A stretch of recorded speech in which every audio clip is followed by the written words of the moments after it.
Moana 2, let's hear it from Moana 2. My name is Anthony Resnikan. I'm a film writer at Vanity Fair, and I'll be moderating our Q&A today, and we're going to open it up for audience questions. So, especially if you're a kid and you have a question you're dying to ask of the makers of Moana 2, think about it while we chat, and then you'll get your chance to ask the question. And I'm going to bring out our panel right now, starting with the co-writer and executive producer of Moana 2. He's also the chief creative officer of Walt Disney Animation Studios, Jared Bush.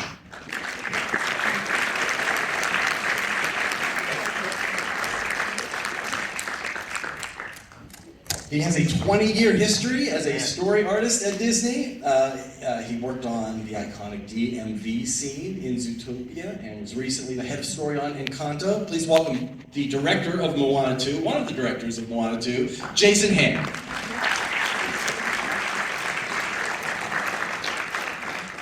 She's a writer who's worked on very non-kid-friendly fare like Narcos, The Newsroom, also Designated Survivor. She's one of the writers of the upcoming live-action Moana and a director and co-writer of Moana 2. Please welcome Dana Ledoux Miller.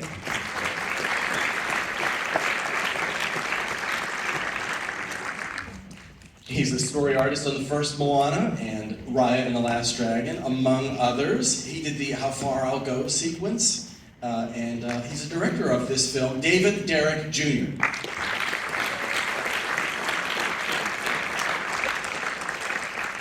And finally, the songwriting duo, they go by Barlow and Bear, Abigail Barlow and Emily Bear, the songwriters for Moana 2.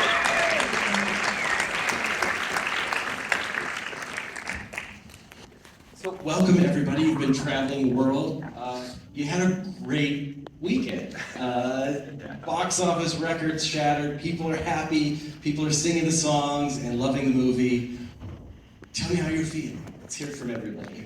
Well, I'm feeling pretty overwhelmed and fantastic. I think for all of our movies, hundreds and hundreds of people work on it. It usually takes about 3 to 5 years. A lot of that we have to keep secret. And when it finally goes out to the world, we really don't know whether it's going to resonate. And I'd say this weekend, I think for all of us, has been just this unbelievable, fantastic moment for everybody. How about our directing team? Yeah, just to echo the same thing, going and sitting in an audience, just, totally anonymous to watch the film and watch people react to something we've been working on for so long is so, it's incredible, and it's amazing when the lights come up and you see a lot of smiles on people's faces and know that, something we've been working on did that for people. That's the whole point, entertaining audiences for me. It's really important to all of us that everyone liked the movie, but it was specifically important that people from the islands, the Pacifica community, to me, liked it and appreciated it. And I cannot tell you the number of texts and DMs I've gotten from people all across the Pacific who said that they saw themselves in this film in a new way and were really joyful about the process, and just hearing, anecdotal stories of people chee-hooing in the audience has been really incredibly impactful. Yeah, it's wild. I mean, we've been working on this thing for a long time. Blood, sweat, and tears. We love these characters, and what a relief that everyone loves them too, and to see Moana's evolution on the screen.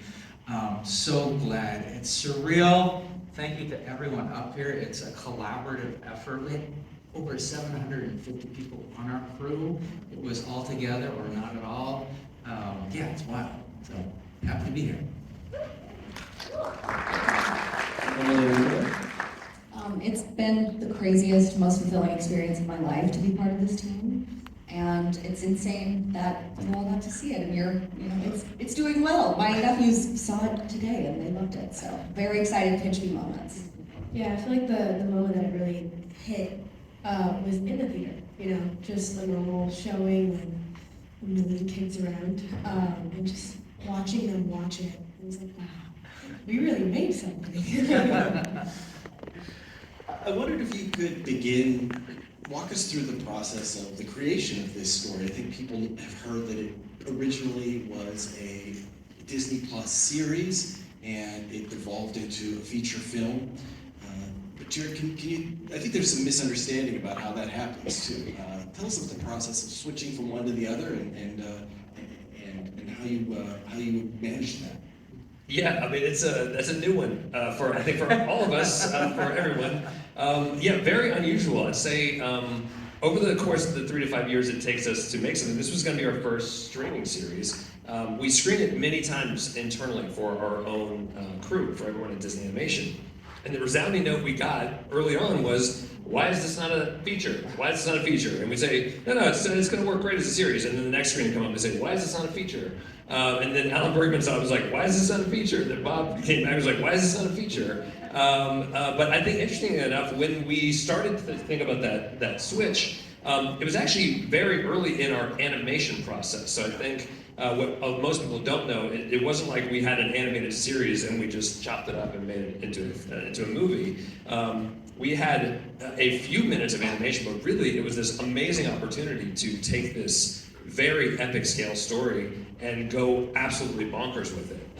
And that's what we did for the last year, was really take a look at Moana's journey, knowing that she's this unbelievable heroine that we wanted her to go up against odds she'd never faced before. Specifically, our third act that you guys just saw. I mean, what they were able to accomplish with that storm and the waves, we wanted it to compete with the lava monster from the first film. And I'd say, more than anything, when we made that switch, it allowed us to really focus on Moana's character, but really bring in this immense epic scale. For Jason and David and Dana, tell us about constructing Moana's follow-up story, because the first film is so beloved. What I thought was interesting is her second act is literally her going, well, what's my second act? I've become this brave wayfinder. What's next for me? I think it's tricky because in a musical, you tell a very complete story. And in the first film, Moana truly arced. She figured out exactly who she was meant to be. And so, in coming into a second film, we were really excited about opening that back up, and not in a way that undid any of the personal growth that she experienced in the first film, because that's exactly why we love her. She declares exactly who she is. She is a leader of her people who brings them back to the ocean and brings them back to who they're meant to be. So we thought a lot about what it means to continue to grow up, and as a leader, as a person. And so we love this idea that, you know, she's 3 years older, and when you're 19, you think you know exactly who you are. Sorry, kids. This is for you. You think you know exactly who you are, but that continues to change and evolve as your life situation changes, as new obstacles come your way. And I think the sign of a great leader is someone who doesn't become rigid in those moments, but who is able to change and adapt and grow. And so it was from there that we really just started to push on what is the continued evolution of her as a leader and her as a person. And part of that too is, as a leader, you can't always look to the past. In the first film, she really is looking to reconnect to her past. But in the second film, she has to start looking towards the future. What kind of future does she want for her people? What kind of leader will she be in those moments? And so marrying those two ideas together really helped us hone and refine her journey in this film. Yeah, just to add on to that, that's exactly right. It sort of led all of our decisions as to why she has a little sister. It really is about creating a future for her little sister she wants to give the whole entire ocean to. And it's also, you know, the idea of personal growth is something you can sing about. And that's such a powerful thing and so important when you're writing songs, to actually have something that's so driven by the emotion you're feeling inside that you can't express it any other way, especially in a Disney movie, except for in song. And so you actually have to have that incredibly powerful emotional charge for these moments to actually happen. Now, and to tell a story of continual growth and evolution of self, it was incredible. When we met with both of you for the first time over Zoom, we started this like in the pandemic, and immediately both of you resonated with Moana's, first story, but with this charge of like evolution and growth, and it really helped. Like you said, Jason, like it was something that you could write to, you could sing to, and it really pushed our story along in an incredible way. I feel like we understand what it feels like to be a very small girl in a very big and scary world, and everything is changing so quickly around us. The world is getting faster and faster and faster, and we are evolving with it. And I think accepting the new parts of yourself as you evolve, not being scared of that change, not resenting it, is a really important part of growing up. And I think it's wonderful to see a heroine that so many people look up to go through very real life problems and not let her mistakes, really take her down. I think it's cool. Yeah, it was easy to step into her shoes. We understood her. There's a long and wonderful tradition in Disney animated musicals of the I Want song, where the lead character sings about something that literally just is in their heart, they're desperately needing and wanting in their lives. And you have give us this beautiful song called Beyond. And I wonder if you could tell me about the writing of that and how you connected that with the script and the story. What was the process of fusing the music, particularly that song, with the story? It evolved quite a bit from the first time we wrote it. It actually was in a different place in the film. But then when we were sort of replacing her I Want song, because it actually was something different before, that didn't work anymore in the film, so Beyond took its place. And when we figured out, what her emotional stakes were and what she really needed to be singing about, it wasn't, should I stay or should I go? It was, how can I leave behind? I know I'm gonna go, but how can I leave behind this perfect life that I've now created for myself and my people and sail somewhere that no one else has been able to come back from? I think there's a nice dichotomy to How Far I'll Go, just in that she's in a similar place where she's about to leave on this big journey, but the circumstances have changed how she feels entirely. She couldn't get away fast enough in the first movie. She needed to go find herself. And in this one, like you said, she has everything she's ever wanted. She fought so hard for this beautiful, perfect, equilibrium life. And now she's being asked to give that up on a journey that no one's ever done successfully. That's terrifying. I mean, imagine if someone asked to do that tomorrow. I'd be scared. And I think we wanted to show the vulnerability of Moana too, because she is strong and she is inspiring and she is brave, but she's also human. And I think it's okay to show those human moments, because I find that in those human moments, you are more strong than in the kick-ass parts of Moana that we don't love.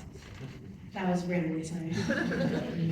I felt like there's also a connection to Matangi's song, Get Lost, where she's telling her, you have to actually just take a chance and be risky and do dangerous things. I was listening to it, I'm like, this is actually good advice from you, Dana. Can you tell us? Is she the villain? Can you tell us about the role that she plays actually in Moana's journey and that song as well, in shaping how Moana approaches her future? I would say if there's no challenges in making a film, but if there were one, Matangi has lived many lives with us. But the key to really unlocking her for all of us, and it went into the songwriting as well, was we had the benefit of getting to talk to the Polynesian Voyaging Society on a regular basis. They served as consultants on this film, led by Nainoa Thompson, who is one of the navigators that really is responsible for the renaissance of navigation throughout the Pacific. And in conversation with him, we knew that we wanted Moana to go up against this storm. But none of us have ever been on a canoe in the middle of a storm, so it's hard to really understand what that would feel like and what you would even do in those circumstances. So we started asking questions. His first answer was, well, you just don't go into a storm. You try to go around it. And I was like, that doesn't help me for a third act where I need this heroine to go into a storm. Anti-story. Yeah, I was like, but if she had to go into the storm, what would happen? And what he said, I mean, it's advice I think we all have kind of taken into our own lives, but he said, when you're in a storm, there's nothing that you can do. You really have to let go of everything you think you know, everything you think you understand about your situation, and really and truly just let yourself be lost. And he said, getting lost as a navigator is the pathway to magic. And we were all like, write that down, really fast. Don't forget that. But then that, I think, really sparked so much for us. This idea that it's only when you get lost that you're able to explore new paths and come to new ways of understanding.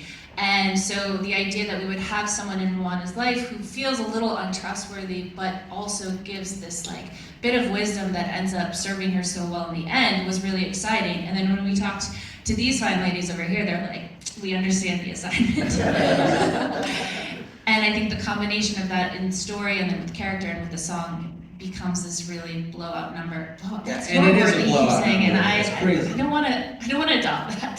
So when they give you that story point, Abigail and Emily, and you begin writing, it sounds like you connected with that. But how did you come up with the kind of song it would be? And I felt like it had a really great like, disco vibe to it. Yeah. I don't know if that's how you saw it, but tell us about crafting the music that then would go with that idea. We were in that meeting with you guys, and we also wrote down "Getting Lost at the Pathway to Find Advantage," like song. But she's a diva. She's a showgirl, and she loves to put on a show. And so we all agreed that the number needed to be this like big show-stopping number with a lot of bells and whistles. Yeah, and Afi Mai can sing. She can really sing. yeah, and also at the time, Emily was on the Renaissance tour with Beyonce, which, you know, no big deal. But also I think like being around that music definitely inspired. The fun fact, I actually hired the drummer from that tour to play on the actual song. You did, I forgot. But it definitely probably influenced the vibe, but it just felt right for her character. And also, you know, she's a new character, so we want to step outside of the sonic world that we know.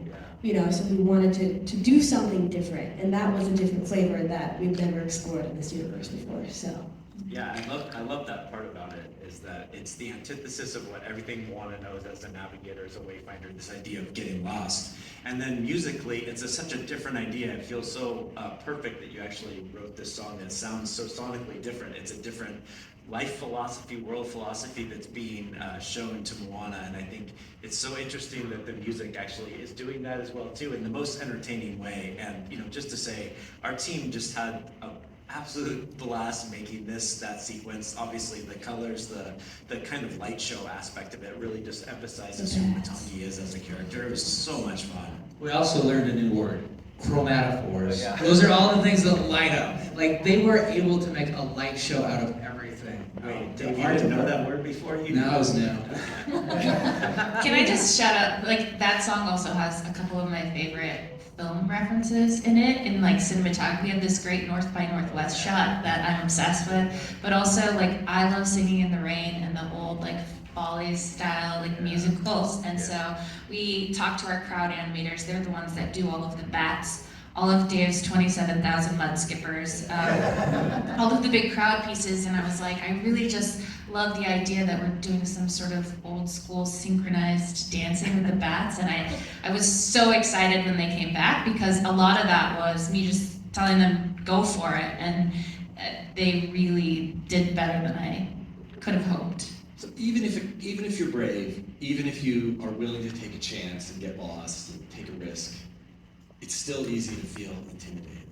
And you have another song that Maui sings, Can I Get a Chihu, which is just like pumping up Moana and pumps up the audience. It makes you want to do something. It's hard to sit still listening to that song. Tell me about the creation of that song and the story inspiration that preceded it. Jared? Well, I mean, honestly, as you guys can probably guess, we knew there was going to be a Maui song from the beginning. We knew, what's the Maui song going to be? It has to be something new that we haven't heard before. And I'd say in the first film, Moana helped Maui when Maui was at his absolute lowest. And she was able to sort of help him understand that his self-worth came from something different than he had expected. In this movie, we knew that Moana was going to be at her low moment, and we wanted Maui to pick her up.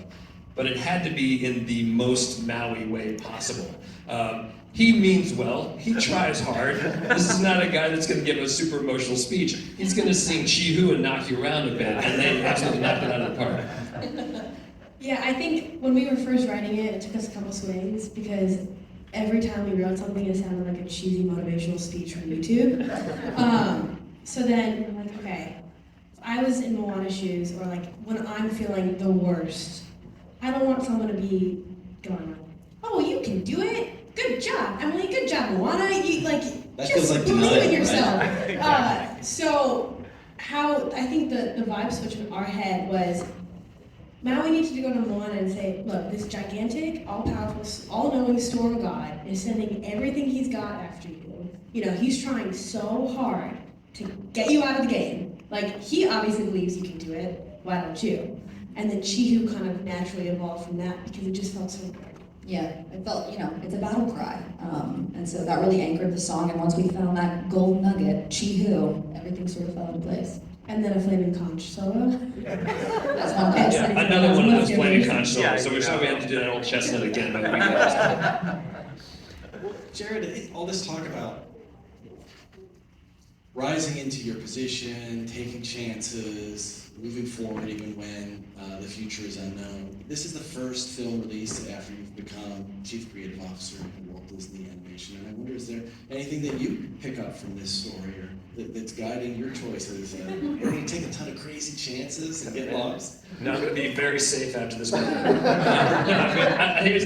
I think for all of us, as we were moving through this story where we got lost many times, where it was really hard, where we got knocked down many times, I think this very much felt like our own journey through it. And this new role, which I'm so excited about, really, I just have the luxury of working with the greatest artists on the planet. And I think when we all come together, I think Disney Animation is, what I love about it the most from the day that I walked in the doors 13 years ago was it is a hyper collaborative environment. It is a place where all 700 plus people are not only building this film, but have a say in it. Their ideas matter. Whatever the best idea is wins and it goes into the movie. And so I'd say moving forward for me, it's very important for us to take risks. Honestly, a sequel to a musical is a massive risk. It's one of the hardest things I've ever had to work on in my life. This is the first sequel I've ever worked on. But I'd say moving into the future, I think people expect the very best from Disney Animation.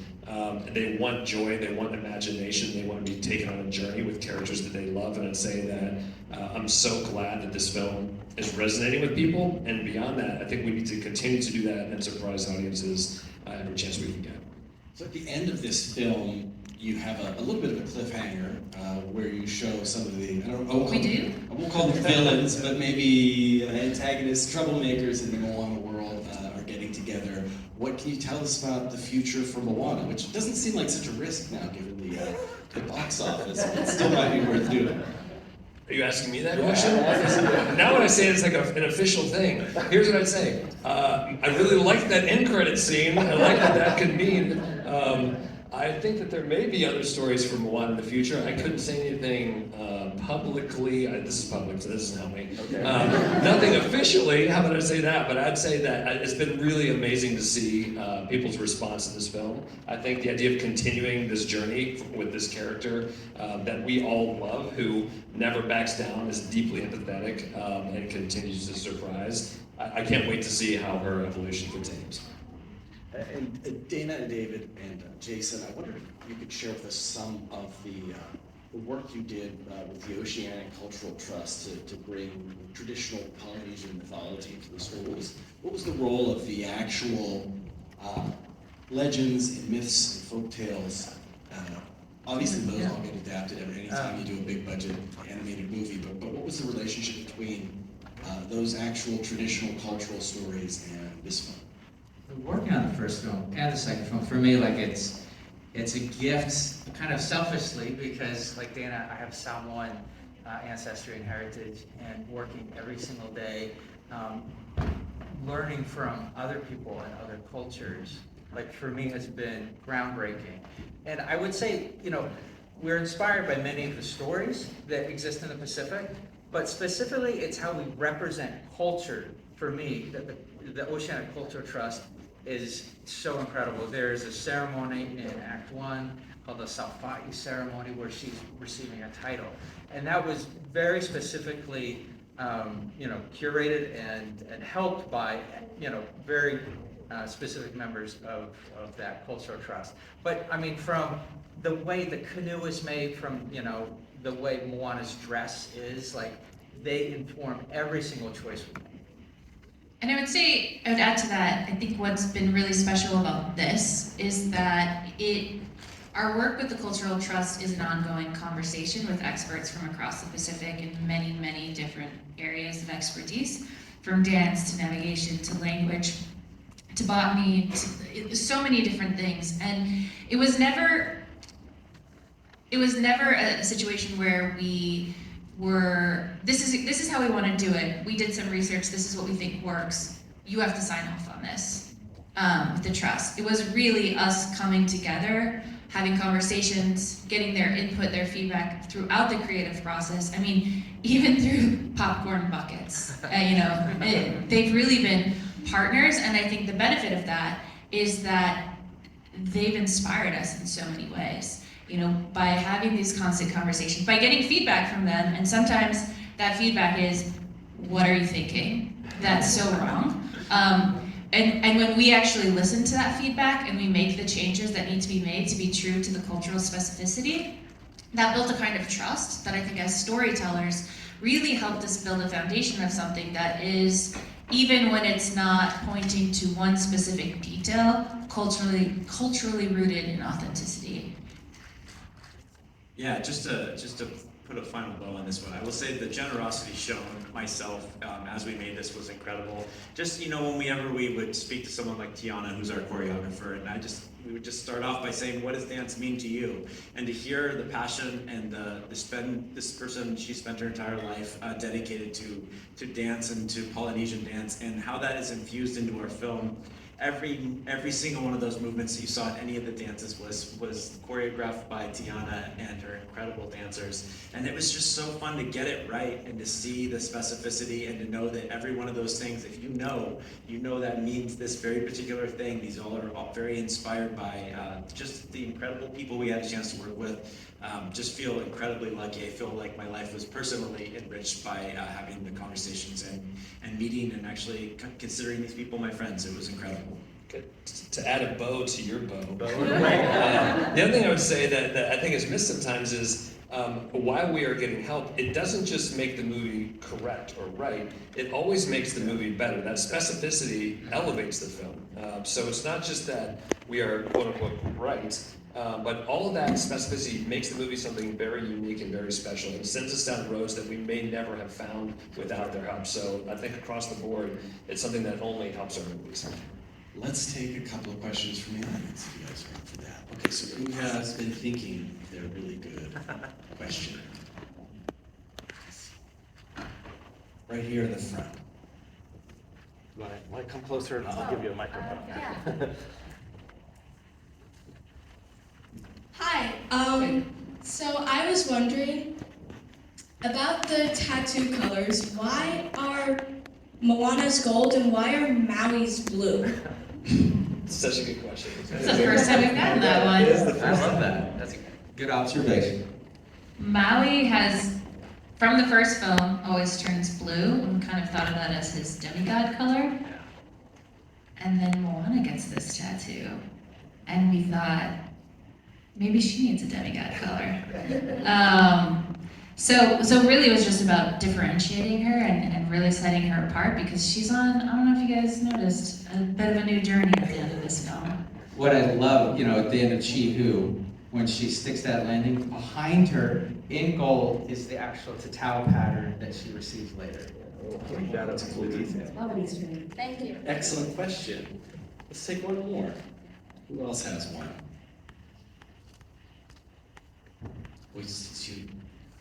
I'm just curious, since Aulii is older now, was there any challenges or changes that you made to accommodate her new voice or her just thinking in general? I'll repeat that for anybody in the back who can't hear. So the question was about adjusting the character as Aulii grew up herself.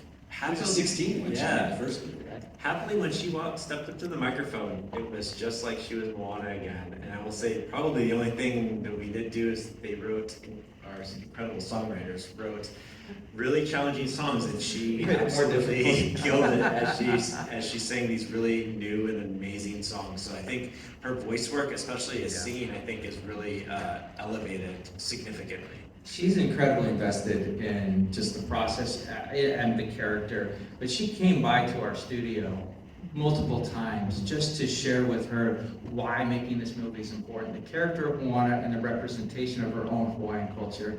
So yeah, we're very lucky to work with her. Yeah, and her voice has matured so beautifully over the past 8 years. So it was just a joy to create songs that really challenged her, but also in turn challenged us when she would vocal record. I co-sign. The only thing in the booth that changed quite considerably was she was 15 when she first started recording the first film, and I'd say the way you talk to a 15-year-old and the way you talk to a 24-year-old, very different in a great way. So I realized, like, oh, I'm talking to an adult now. I'm not talking to a child. And that was, I think, one of the most exciting things is that she would move so quickly. She's one of those very rare talents where she typically in a recording session, maybe you record 70 or 80 lines, and she would be like 110. What are we doing next? Like she's definitely like an amazing workhorse. On top of that, I'd say sometimes she can sing so well at this point, like so polished. Sometimes we have to say, take some of the polish down a little bit because she's such an incredible singer. And for Moana, you almost don't want some of that polish sometimes to have it feel like the authentic character from the first one. I see a hand up there in the middle. Here. We're gonna run the mic back to you.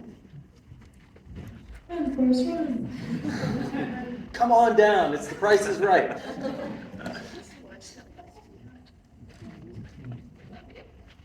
Yeah. Hi. Hello. Hi. Can Moana's paddle do the same thing for her as Maui's hook can do for him? I love this question. It's a great question. Definitely has powers. We saw something at the end there. Yeah, who's jumping in? I love your observation. So good. What I will say is that there's a lot more going on with Moana than there was at the beginning of the film. At the end, what that all entails and encompasses, we don't yet know. But it's gonna be something cool. It'll be something cool. Yeah, hopefully. Well, thank you guys for being here. I have one last question as we wrap up. And I know that on some of the previous Walt Disney Animation Studios movies, that the creative team gets to travel, like the Frozen 2 people went to, colder regions and snowy places. How much luckier are you? I assume you went to some beautiful place. Jason. Well, a lot of it happened on the B side, because as we started this film, we were actually just coming out of COVID, so it was a little trickier. I have, what Dana is referring to is I did actually get to recently go to Tahiti. I took one for the team. Fine, I'll go. He worked really hard. We're still not okay with it. It was honestly incredible because I will say, I'm so in love with the water in our film, and I went there, and that was the inspiration point for that. And to see that we nailed it, we got it so right. The place is a feast for the eyes, but also for the soul, because the people there were so incredibly generous. We got to see many sacred places that inspired many of the things that are in our film. It was really powerful. So yeah, like I said. But I will say, as we started, part of my family's from Samoa, Dana too, and we try to go back every year, every other year. And so during the making of Moana 2, I went back a couple times, and the first time I went back, I called Jason up right away. I'm like, mud skippers, we're putting mud skippers in here. They're everywhere, they're so fun. And then also the specificity of the Samoan, the flying fox, that swirl and fly around Matangi. Literally came from just being there. It's like because I think Jared said, specificity. It's not just about getting correct. It's about putting something so specific that people lean in and understand that it's unique and unique to this story. And so yeah, even from the flora and fauna, some of that came from just family trips actually to Samoa. Yeah, I will also say, lastly, we all did have the hardship of going to Hawaii for the premiere, so we all do that together. So. I mean, that's one thing. You feel very bad for us. Yes. Yeah. So we did do that. Frozen, I don't think that we go up to the Arctic Circle. So, good for us. The sunset was terrible, though, as the movie played behind us. You missed nothing. Well, thank you so much for joining us. Thank you for joining us. Thank you for the great questions. Thanks, everybody. Thank you all. Well, I'm a team.